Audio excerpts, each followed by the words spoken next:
Welcome back to Third Eye Weekly. Today I'm joined with a very special guest, BTR's own Jess Goulart. For those of you who don't know, Jess co-hosts Scotch and Cinema with me, BTR's movie podcast, which is awesome. And she also does 20-something Traveler, a travel podcast, which is also equally awesome, if not more awesome.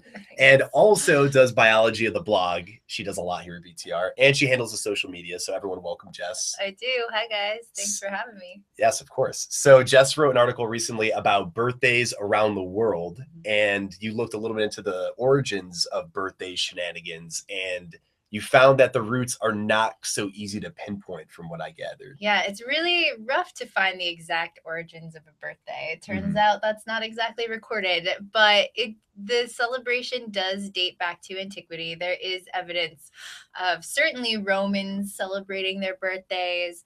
And before that, actually, the Egyptians apparently started the party, so to speak. They started everything, they started really. Everything. So. Yeah, I guess the pharaohs. It's recorded in the Bible that there's references to the pharaoh's birthdays.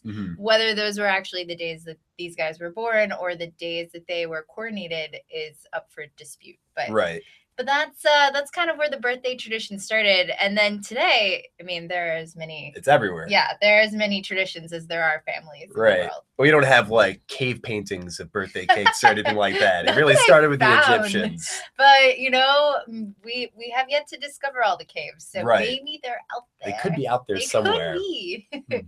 So we have some that are really playful, some that are not so playful, some that are downright creepy and weird. Let's touch base on all those things. How about we'll start with the good? Yeah, so the good traditions are, I really like America's first birthday cake smashing tradition. I didn't know that was a thing until I started researching. Apparently, like when you turn 1, and of course we don't remember this, but when you turn 1, you get to smash your own cake and then eat it too. So this is pretty cool. I don't know if I ever did that. Yeah, that's a good one. Mexico actually also has that tradition carrying on past the first birthday. Like the kid always tries to take a bite of the cake and everybody pushes their head into it, which I actually think it sounds really fun. Yeah. I mean, I imagine it would be like, it would feel kind of cool to just have a bunch of like frosting and smushiness. Yes. I actually thought it would feel so cool that I convinced my family to do it to me 2 years ago, and they did. And it was fun. I mean, if you're going to go that route, I would suggest like wearing earplugs. Ear and maybe nose, if they make nose plugs, maybe. Yeah, because the buttercream got in my ear and caused an infection. So it wasn't a good end to the story. I actually, when there was the whole ice bucket challenge, my friends, they had the ice bucket ready to dump on me. And then instead of doing the ice bucket, they snuck up on me with a sour cream pie. No. Because I hate sour cream. And so they sour cream pied me in the face and it got in my ears. Yeah. And now I know what you mean by that feeling. Like I was trying to wash sour cream out of my ears for like days after that. That's way worse than buttercream. It wasn't fun. I'm so sorry. It's okay. It wasn't even your birthday. It wasn't even my birthday. So I guess that's, those are the nice ones. What about some of the ones that are not so nice? There's this really fascinating tradition that's emerging in Lucerne, Switzerland right now, where you can hire an evil clown to stalk your kid on their birthday. So this evil, it's really creepy. He wears this mask with an evil grin on it and blood splattered on it. And for a full week, he stalks this kid and he'll send him creepy text messages, send him or her creepy text messages about how you're being watched. Somebody's gonna get you, phone calls or waiting in the shadows and sneaking up behind him.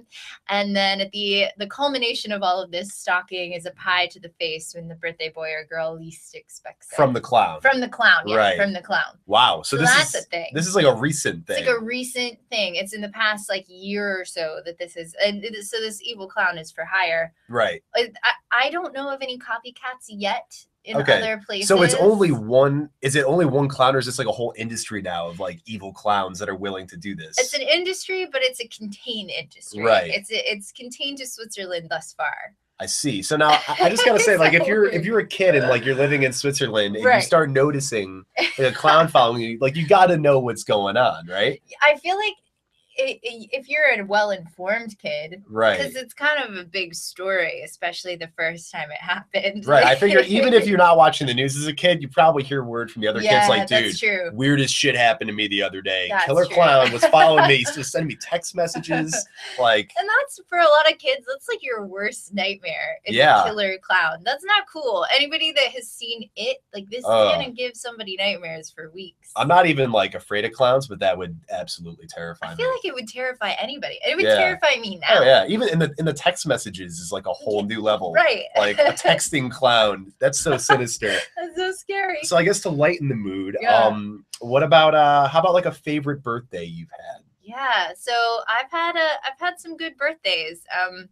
I would say one of the best. I happened to be in Switzerland, visiting my mom, and we went for a hike in the Swiss Alps, and that was really, really beautiful and phenomenal until we were on top of this huge peak. We got caught in a lightning storm. Wow. And it's really terrifying I don't know if you've ever been caught in a lightning storm. But not in the mountains. Yeah, that's so like that's some next level lightning storm. Yep, it's like above tree line, and literally it moved in so fast, and like my mom lost her shit. Can I say shit? I can say shit. Yeah, that's cool. My mom lost her shit and started immediately like crying and bawling, and didn't know what to do, and like started railing at God, like, don't you dare kill my daughter. Why would you do this? Yeah, and I was like, I mean, it's cool that you're talking to God and all, but why don't we run? And so we like kind of slid. So there's like lightning going off all around us. And we slid on our backs down like the water soaked grass on the mountain. And then we got to the shed halfway back down the trail, and I kicked open the door, and I felt really cool. And we hid in the like shed. An action star, just door kicked in. Yeah, at the time it was terrifying, but looking back, it was like one of the cooler like moments. Frightening, but cooler. So I like that birthday. That's pretty sweet. It's like the gods are like, Jess is turning another year. Dun, dun, dun. Thunder. I mean, I think the only way that could have been scarier is if a clown just came off from the side of the mountain. He's throwing. What if he was in the shed? Whoa. Your mom had really set up everything. Oh my God. Props to you, Mom. Well, be careful if you're going to celebrate your birthday in Switzerland. Look out for lightning and clowns. Yep. Jess, thank you so much for joining me. It was a pleasure. My pleasure. Thanks, Zach.